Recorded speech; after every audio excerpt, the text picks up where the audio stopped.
oratória é a capacidade de usar os recursos de natureza emocional, é falar com eloquência, é falar com argumentação, é falar de tal maneira que você possa envolver o público. Falar bem em público é justamente ter essa capacidade de argumentar com propriedade, envolver a plateia, trazer a plateia, conquistar a plateia. E você pode falar para multidões, né? Então, fatores, pensarmos em fatores.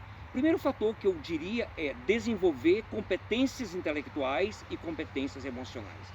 Competências intelectuais é o conteúdo, né? Desenvolver com propriedade o que você vai falar. E competências emocionais é usar a chamada inteligência emocional nas comunicações. A inteligência emocional é fundamental na comunicação, porque quando eu me autoconheço, sei trabalhar com as minhas emoções, eu consigo ver as emoções do outro. E durante a fala, eu preciso criar a empatia. Eu preciso trabalhar as emoções, entender, compreender e reagir. Porque quando falamos em público, nós temos um script. Ordenamos as ideias, mas no exato momento de apresentar o produto, o serviço ou a ideia, desde uma reunião de executivos e assim por diante, é fundamental dominar as emoções, principalmente no que tange o carisma. Eu sempre digo que os primeiros minutos de uma pessoa falando em público, eu estou falando de forma presencial, não em mídia, os primeiros minutos, ou você conquista, ou terá dificuldade de conquistar ao longo do discurso. Como trabalhar esses bloqueios, tanto o medo, a ansiedade, a insegurança, quando estamos falando em público? A minha base de trabalho é trabalhar com conteúdos de natureza emocional reprimidos, que estão no inconsciente. Quando você pega uma pessoa com dificuldade, porque ela diz que tem timidez, ansiedade ou medo, nós temos duas possibilidades.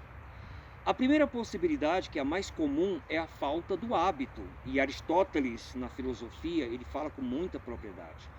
O exercício cotidiano, a prática, nos leva à excelência. E boa parte, vamos colocar numa escala de 1 a 10, talvez 7 a 8 pessoas têm medo de falar em público ou traz algum bloqueio de natureza emocional pela falta do hábito. Não faz parte da cultura, não faz parte da vivência de falar para público diferenciado.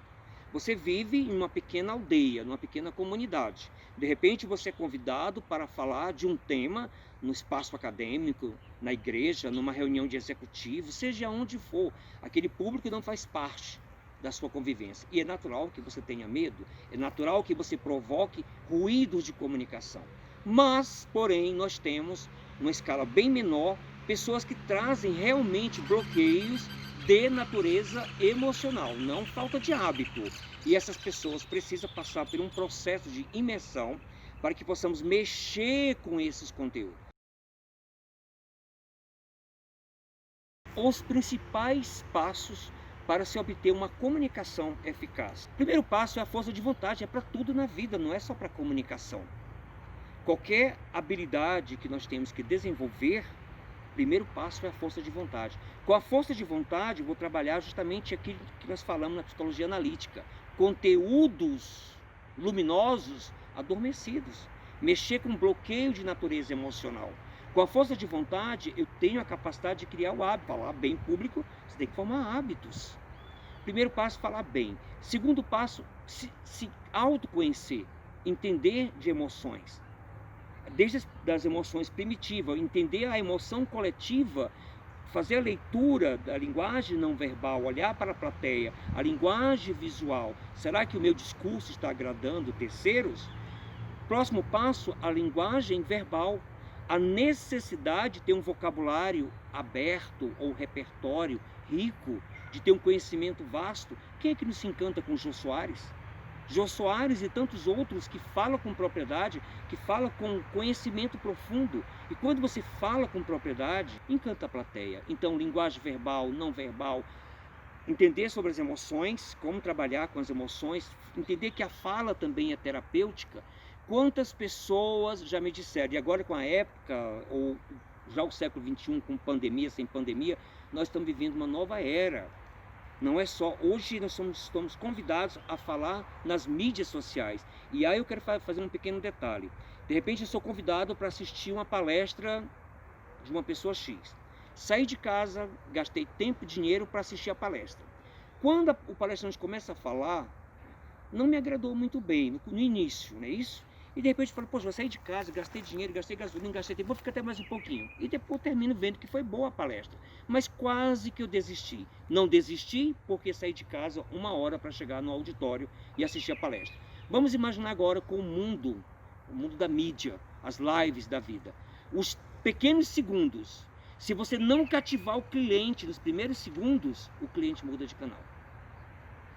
E quantas pessoas usam agressividade, um tom imperativo, um vocabulário muito coloquial, de repente o tema não exige, não vou dizer que tem que ser 100% erudito, mas sabe, mostrar um pouquinho uma linguagem mais elaborada, porque você está falando com o mundo por intermédio da mídia. Tem várias pessoas. Tá? E é claro, quando se fala de comunicação, eu gosto muito do Reinaldo Polito, em São Paulo, que é uma expressão que ele fala que a comunicação ela tem que chegar, não pode ter ruído entre o canal emissor e o receptor.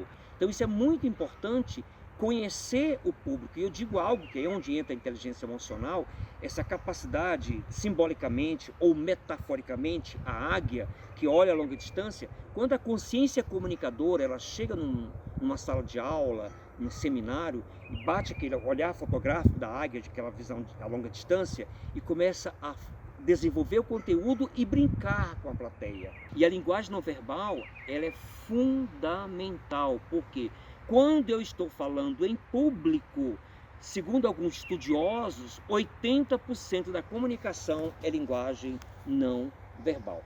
Tem que haver uma congruência no que eu falo e o que o meu corpo faz em termos de comunicação. Hoje se fala muito em comunicação não violenta, o cuidado. O que nós deparamos no dia a dia é justamente isso. De uma forma sutil, não percebemos que estamos usando uma comunicação violenta. E a comunicação violenta é a comunicação imperativa, é a comunicação com julgamento, é a comunicação com crítica. Se eu quero vender, mais uma vez, produto, serviço ou ideia, usando a comunicação, eu tenho que usar a comunicação não violenta. E a comunicação não violenta, ela abre as portas. Nós temos que ter muito cuidado com a comunicação, porque muitas vezes não conseguimos cativar o outro. Por quê? Porque estamos usando a comunicação com violência. Como definirmos o mapeamento cerebral na comunicação?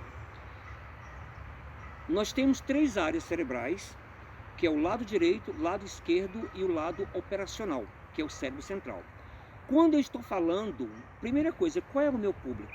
Se eu for ministrar uma palestra para aluno de gastronomia, aluno do curso de Direito, das Belas Artes, alunos de um curso técnico, qual é o cérebro predominante? Eu tenho que usar as 3 linguagens. Quando eu estou usando a linguagem do cérebro direito, é a linguagem emocional. Eu tenho que criar floreios durante o meu discurso. Eu tenho que usar as 3 áreas. No entanto, dependendo do público, o curso de Direito tem que usar mais, explorar mais o que? A parte do cérebro esquerdo. Dados, argumentos. Porque esse é o universo das pessoas que estudam Direito. Apresentar as teses, contestar. Isso eu consigo cativar mais o público. Se é um aluno de gastronomia, são alunos que querem coisa prática.